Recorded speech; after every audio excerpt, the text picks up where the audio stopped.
Здравейте! А вие готови ли сте за бягане след раждане? Днес ще ви покажа 3 теста, за да разберем.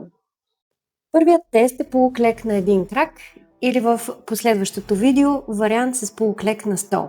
Това е тест за стабилност и контрол, като от една страна проверяваме мускулната сила на бедрото и способността да стабилизираме таза, но също така това е тест за управление на вътрекоремното налягане. Ако усещате натиск надолу или тазът се усеща сякаш пропада в страни, тялото все още не е готово за динамиката на бягане.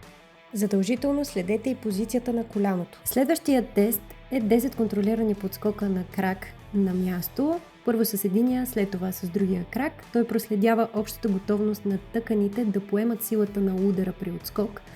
Търсим стабилност и пълна липса на болки в ставите, като следим и за симптомна страна на тазовото дъно. Последният тест е тест за издръжливост на тазовото дъно чрез подскоци на място или бягане на място в продължение на 1 минута. Тук проследяваме способността на тазовото дъно да отговаря адаптивно на ударното натоварване. Спри при дискомфорт, болки в ставите, неволно изпускане.